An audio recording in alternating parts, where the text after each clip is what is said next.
Thank you for this wonderful opportunity to speak to you about my amazing professional development experience in Europe a few months ago. Dr. Kathy English and I were awarded a Global Teacher Fellowship available for teachers in rural areas across the country. This fellowship allowed us to create a professional development opportunity geared towards something we are very interested in, immigration.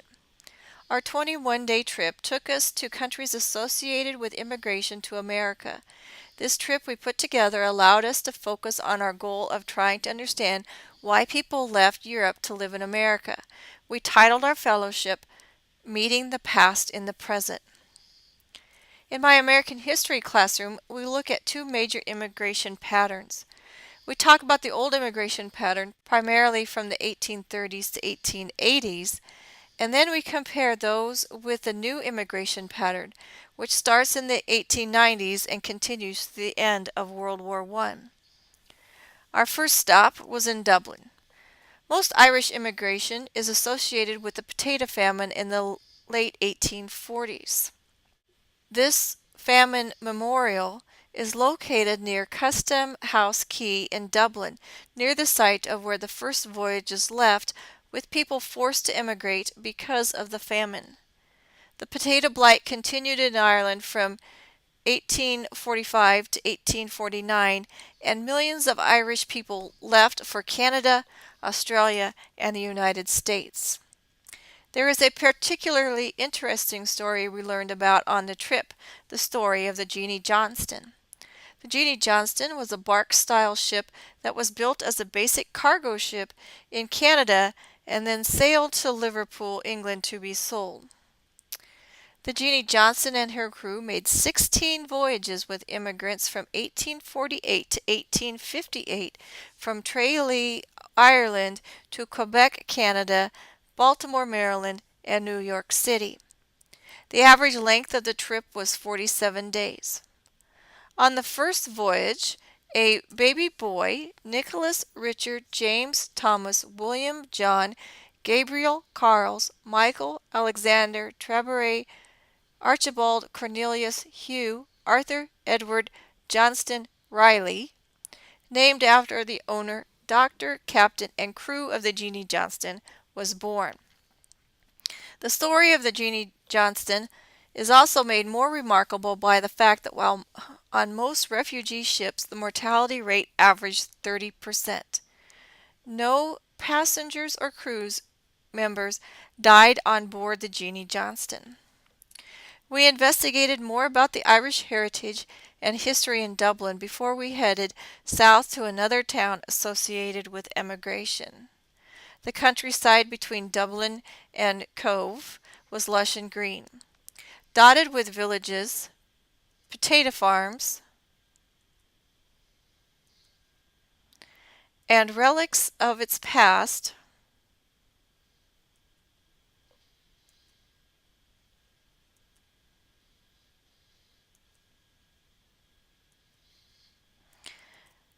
The town of Cove, on the outskirts of Cork, Ireland, has a long history with emigration.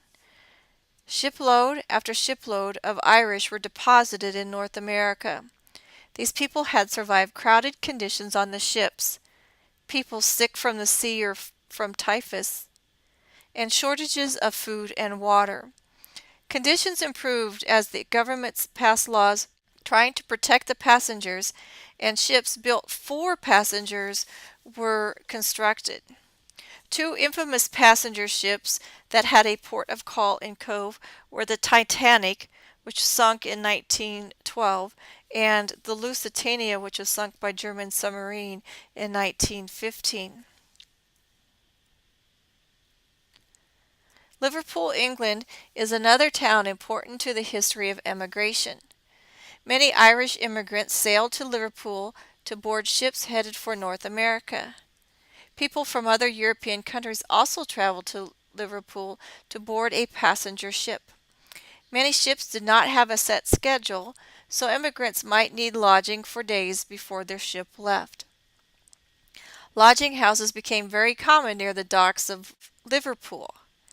After paying the fare of £2 to £5, which the landlords often paid in order to get rid of them as tenants, the passengers boarded the ship and settled into their allotted space, which is about 36-inch wide section of the bunk. They were allowed to bring along 10 cubic feet of luggage, which is a trunk that's about 2 feet 2 inches by 2 feet 2 inches by 2 feet 2 inches, and were expected to bring extra food for the trip. Germans, Poles, Russians, Austrians, and other Europeans made their way to Hamburg, Germany, to immigrate across the Atlantic Ocean. Wars and deteriorating economies caused about 1 million people to emigrate from Germany. The first big wave took place in 1854 when 220,000 Germans left for the United States. 1882 was another peak year when 250,000 Germans emigrated to the United States to escape either hunger and poverty or mandatory military service. Political and religious persecution caused 2.7 million Jews to immigrate between 1870 and 1914.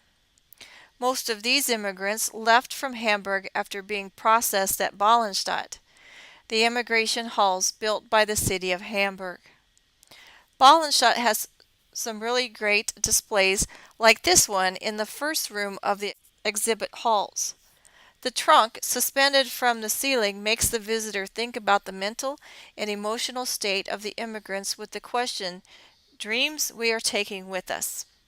The answers in the dreamlike bubbles tell us freedom, money, adventure, religious freedom, and enough to eat were common themes, incorporated into the design of another exhibit that was shaped like the sides of a ship were two more questions. What are you taking with you, and what are you leaving behind? And their answers, hope, memories, uncertainty, homeland, and family ties. A final exhibit of preserved memories recalls the love of the land. Unexpectedly, I was surprised to find a connection to home with this poster saying, "Don't forget the German language." Our investigation took us to Krakow, one of the oldest cities in Poland that was important to trade across Europe. Trading could be and still is found in the cloth hall in the center of Stare Miesto. Other shopping can be found near the Wawel Castle. Krakow was Poland's capital for 500 years, and Casimir the Great built his castle on Wawel Hill. Today the complex is a national museum. Poland has been divided, and reunited during its history, and most reasons for immigration are similar to what we have already seen. However, after the German invasion of Poland in 1939, Jewish immigration became more desperate because the alternative was exploration in concentration camps. Here in Ghetto Hero Square, Jews were rounded up for transportation to Auschwitz, the largest death camp about an hour's drive away. A 10-hour train trip took us from Krakow to Budapest, Hungary. The farmland was broken up by the mountain range and the Danube River. Two cities, Buda and Pest, divided by the Danube River, are joined by bridges, the most famous being the Chain Bridge. The Buda side is home to the Prime Minister's house, the former royal palace, which is now the Budapest History Museum, the Citadel, and the 700-year-old Matthias Church. Across the Danube is the Pest side. Pest outgrew Buda and became the economic and cultural center of Budapest. On this side of the river you'll find the Parliament building, which is the third largest parliament building in the world. There were three main waves of Hungarian immigration. The first wave occurred around the turn of the century when mostly poor and uneducated immigrants sought a better life in America.